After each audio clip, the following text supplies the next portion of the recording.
Hey everyone, it's Seth, probably better known as Saffron Olive. I'm here today with Chaz. What's going on, Chaz? How's it going? It is blue today for our Shadows over at Innistrad set review. So we're going to jump right into it, start talking about some absolutely god-awful blue mythics. First up, Geralf's Masterpiece. The return of Scabruinator, maybe. Yeah, I tried to be optimistic about this card. I still don't think it's completely terrible, but I can see as a mythic it's not exciting. But just bear in mind, it is a card that can keep coming back.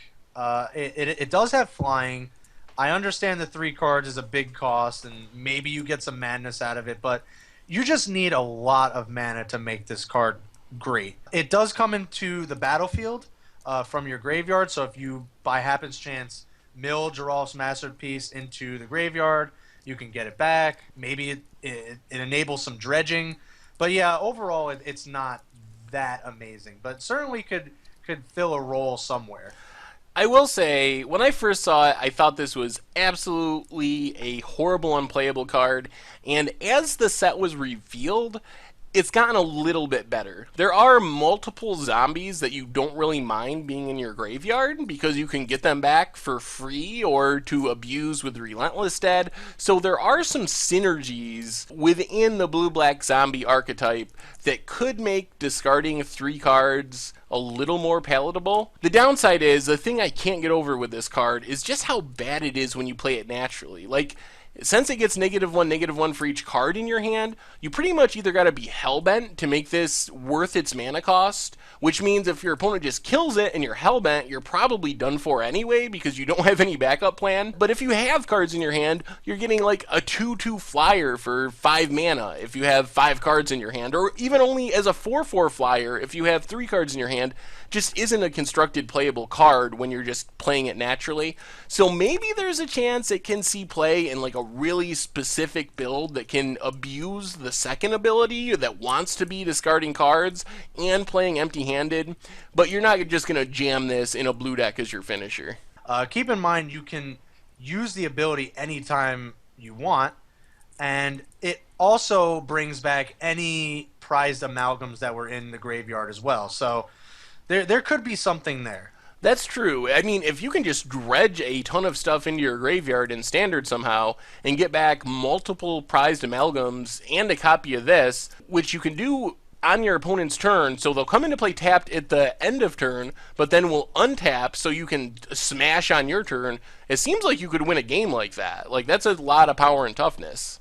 Yes, it is. So that is an upside to Geralf's Masterpiece, but yeah, I mean, you can't deny that playing this card naturally is very clunky and very bad. So we've talked about, let's see, 1, 2, 3 Planeswalkers so far. Our last Planeswalker for Shadows over Innistrad happens to be Mono Blue, Jace Unraveler of Secrets. So how does Jace Unraveler of Secrets fit into the pantheon of Jaces? I think it's better than the Living Guild Pact, if that makes it any better. I would say it's up there only because there's just a couple of really bad Jace, but nowhere near, the first edition of Jace the Maya Sculptor, obviously, and even Jace Vryn's Prodigy outshines Unraveler Secrets fairly handedly. But this card reminds me a lot, and I directly compare this to Ob Nixilis. It's a 5-mana blue Planeswalker that does 3 blue things for each of its abilities, and that's kind of where I'm at with Jace Unraveler Secrets. It's like Ob Nixilis. It has a lot of good. It doesn't make it bad.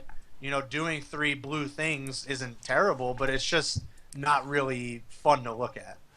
Yeah, I like some aspects of this card. The 2 things I really like is Scry 1 plus draw a card is a +1. Might be one of the better +1s on any Jace ever printed. Like, that's almost like drawing 1.5 cards every time you +1 it, because the Scry is pushing lands to the bottom, or if you need lands, pushing non-lands to the bottom. That is very powerful. Like, if you can play this sort of like Sorin on a stable board, just +1ing a bunch of turns, even disregarding everything else, is going to be pretty powerful and probably win you the game with the card advantage. The other thing I like is the -2. You can use it multiple times, which is a big deal. Like, I think that the nail in the coffin of bad Jace, or Jace the Living Guild Pact, was that the -3 bounce ability could only be used once before you had to start plussing to use it again. Well, Jace can come in and bounce things twice in a row before you have to start plussing to keep it alive, which is exactly the same as Jace the Mind Sculptor. Obviously, the cards don't compare, but the negative ability, the way it's costed and with the starting loyalty, plays out similarly. You can play it, bounce things twice in a row, and then you have to start plussing it if you want your Planeswalker to live. Yeah, it might not be obvious on the surface, but if you have a Reflector Mage and you really need to bounce it back to your hand to replay Reflector Mage, you could do that as well.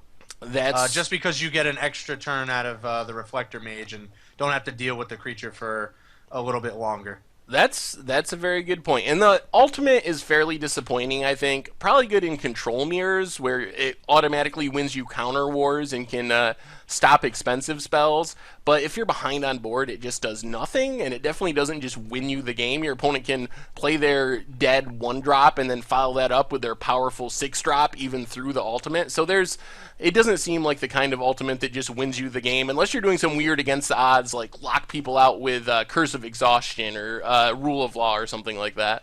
Yeah, it's an interesting ultimate. Not one of the more powerful ultimates we've seen on any Planeswalker, but it does get the job done. It really can lock up the game, and but yeah, if you're behind, it's not going to really save you. Oh, blue benefits from the flip cards and actually has a third mythic. So, oh man, I love this card so much.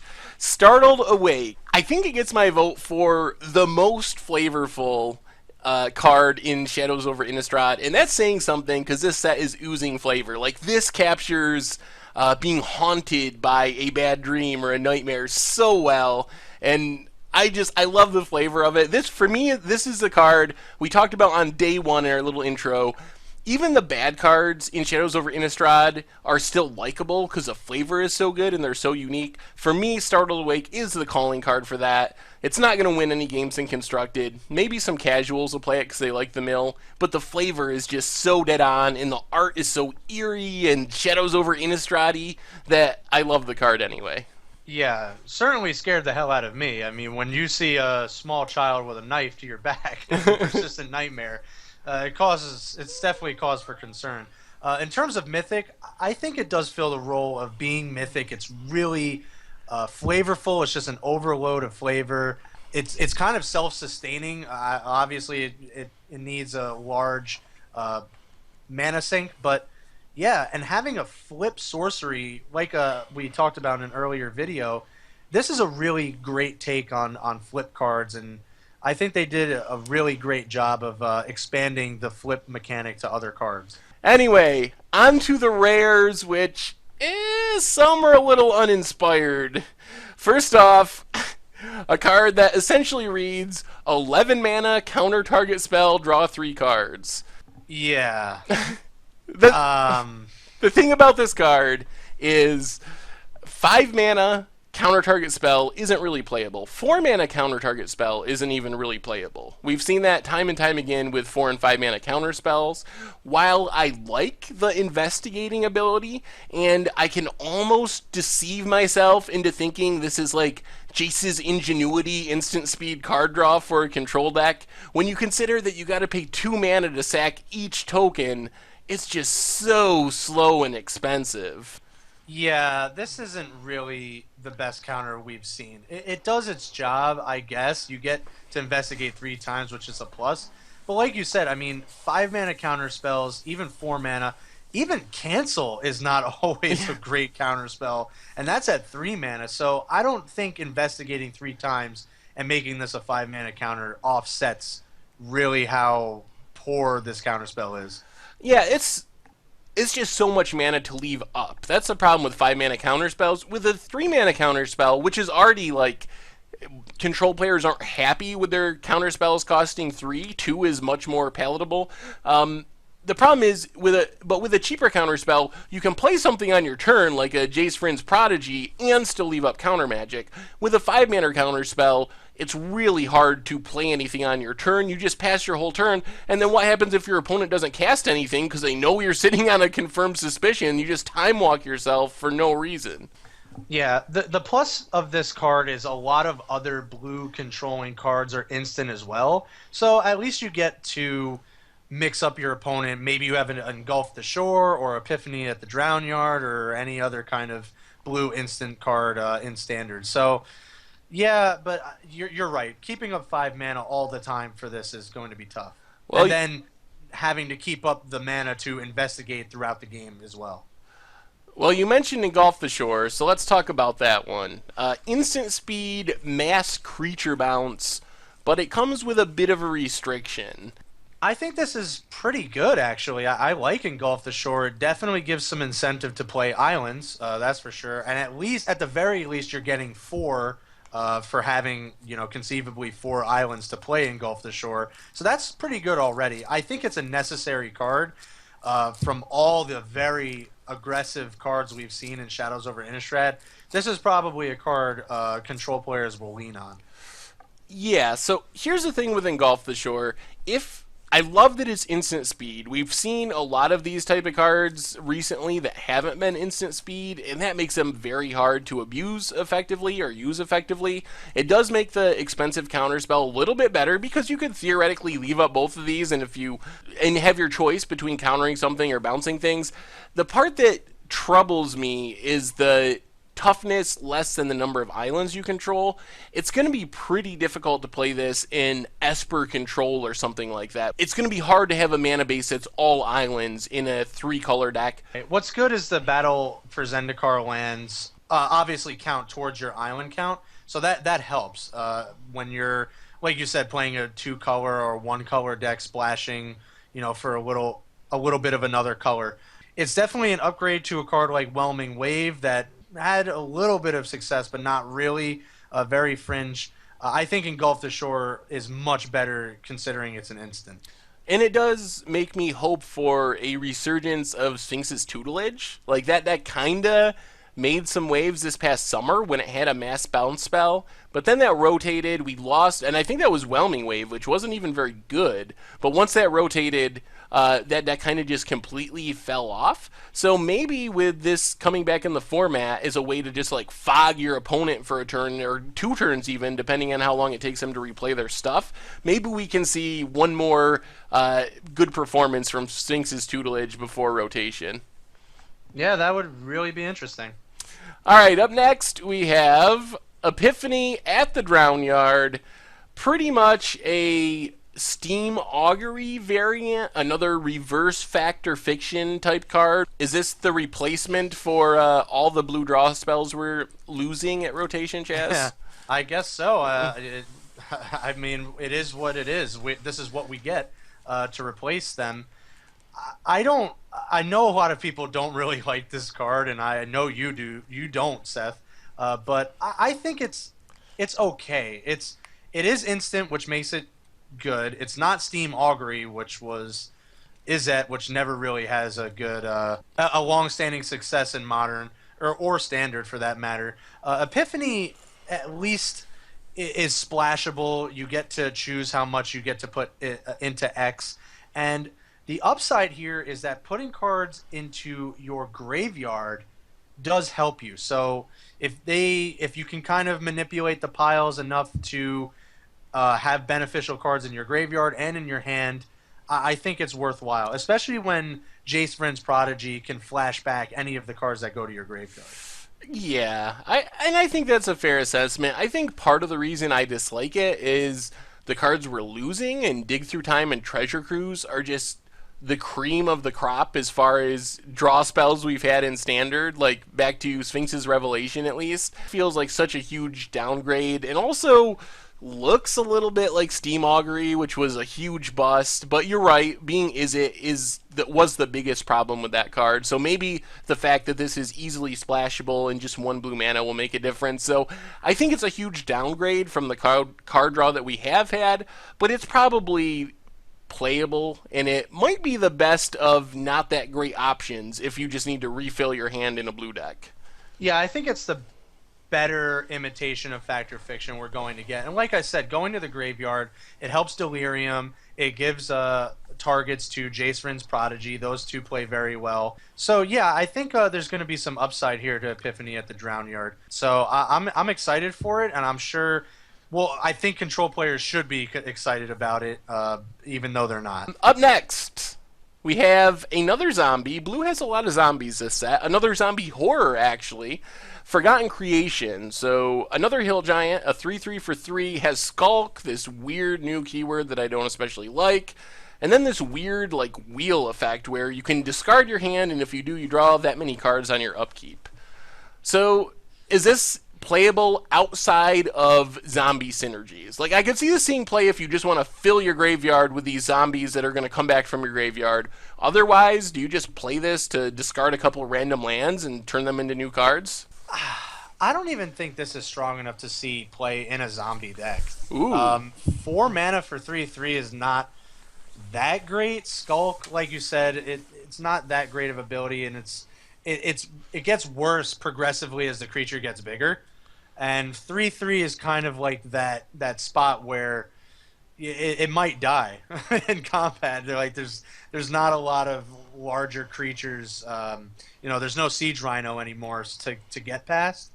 And yeah, I mean, yeah, I don't know. Maybe wheeling is good, but I'd rather stick to cards like Prized Amalgam and other good cards rather than lean on a card like Forgotten Creation. Yeah, I think I was with this one for some reason because I like the zombie synergy idea, trying to be optimistic, but I think you're right. In all likelihood, this isn't a part of Standard in any way, shape, or form.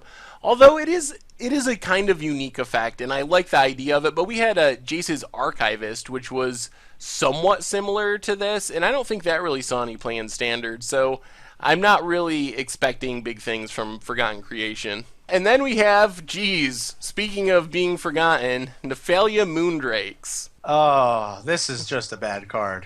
I do my best in these videos, and just I know it's an intro pack rare. I always try to find something to say, but this is just awful. I mean, there's nothing really I can say about this card. Well, I can find one thing I like, and I like the fact that you never have to cast it. You can just dredge it into your graveyard. Eventually, you exile it by paying 6 mana, give your team flying, and just win the game on the spot with it, kind of like this one-shot wonder, if you remember the old Judgment uncommon that gave your whole team flying from the graveyard. So that's the one thing I like about it. Is it good enough for Standard? Probably not, or for anything for that matter. 6 mana, even for giving your entire team flying in an uncounterable way by exiling it, doesn't seem like a playable ability, but I do like that part of it. That part of it is unique for me, and I like that aspect.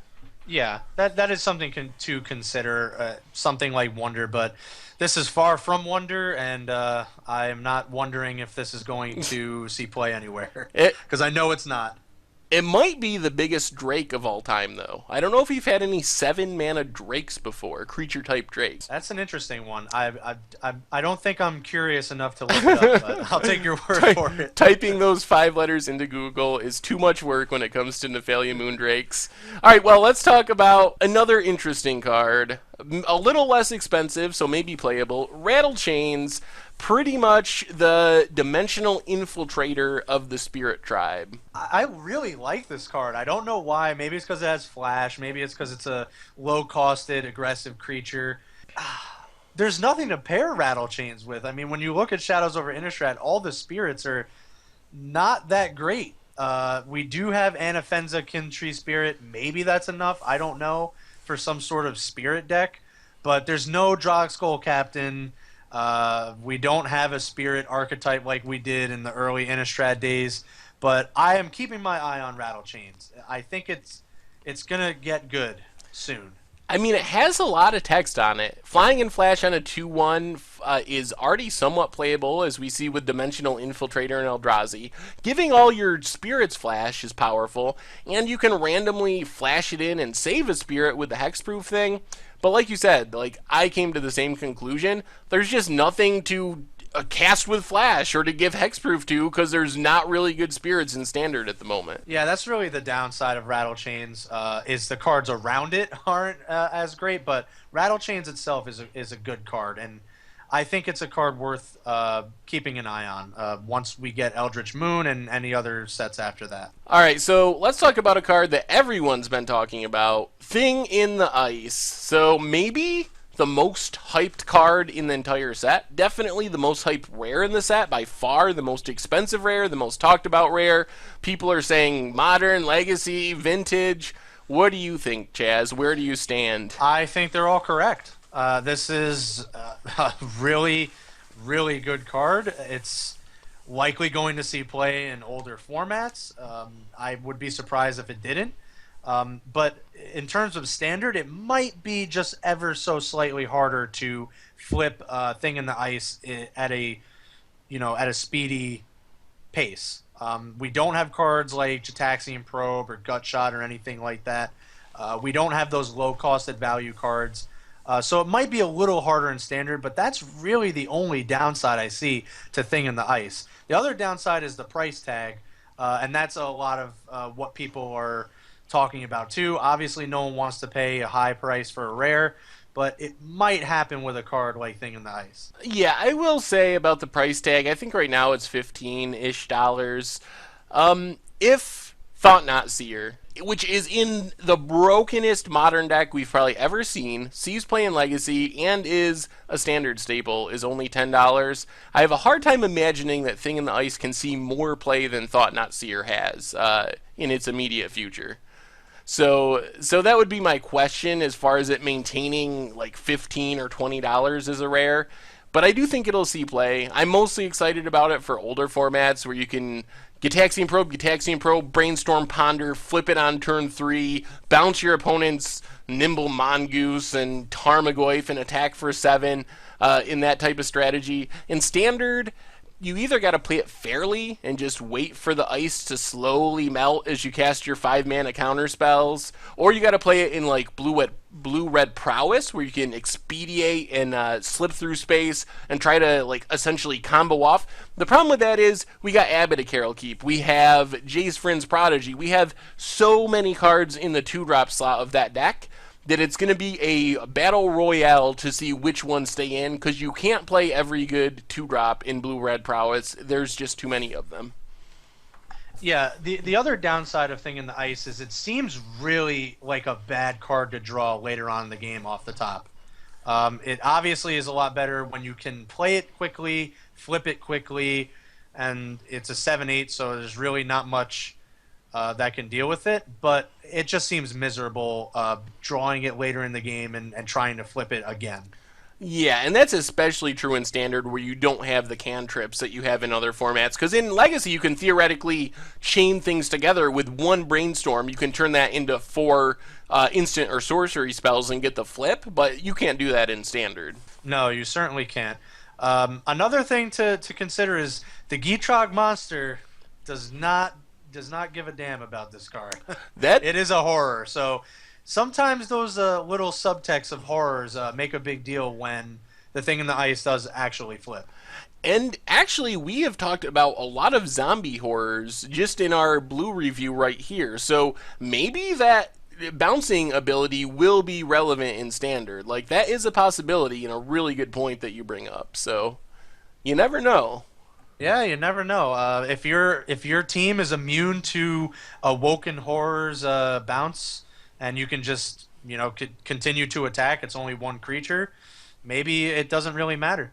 Maybe you get the final blow. Yeah, I mean, if you can do that in the late game when you have a board full of horrors, I assume you just win the game on the spot most of the time if you bounce all your opponent's stuff. I think that is how that will typically work. So yeah, I think so too. All right, I think we have one more blue rare. One more blue rare to go, and maybe we should just skip it. Well, welcome to the fold. Any chance this sees play?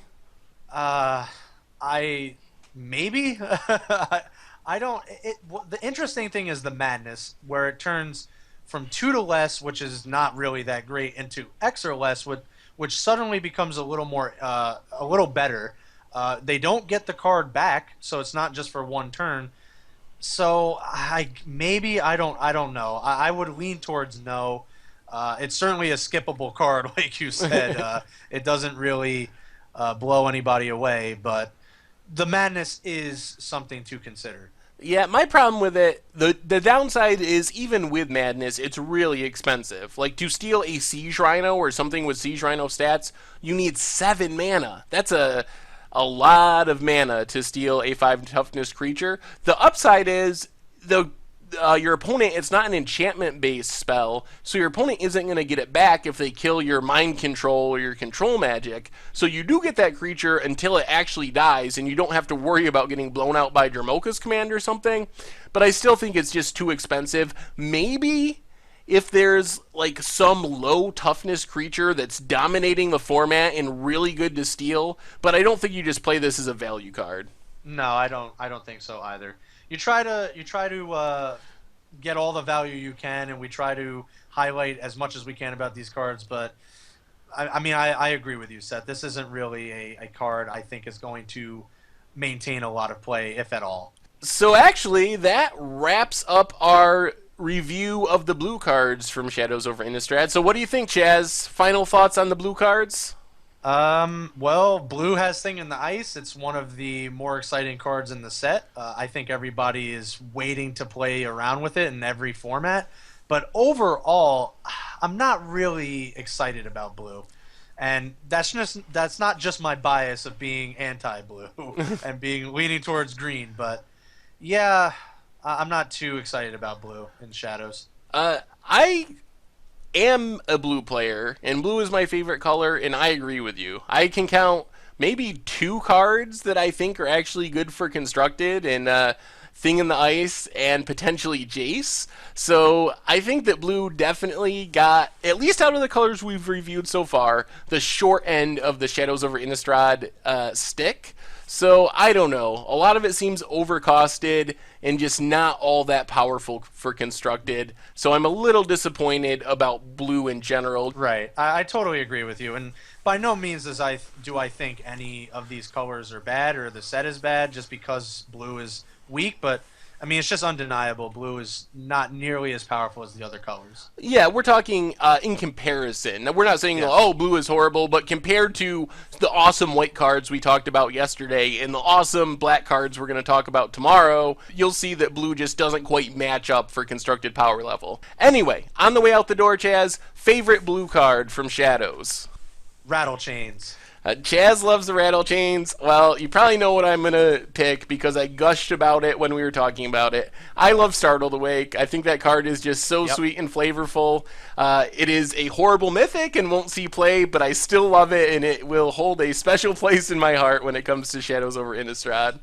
Absolutely. I mean, I have to pick Rattlechains. It's very lonely right now, but hopefully Rattlechains gets its time in the spotlight. You can come hang out with my ghosty nightmare from Startled Awake. Rattlechains and Startled Awake can be buddies. Oh, yeah, maybe. Yeah. Anyway, that is our set review for blue. Tomorrow we will be back. We are talking black cards tomorrow, so make sure to tune in then. And thank you for listening.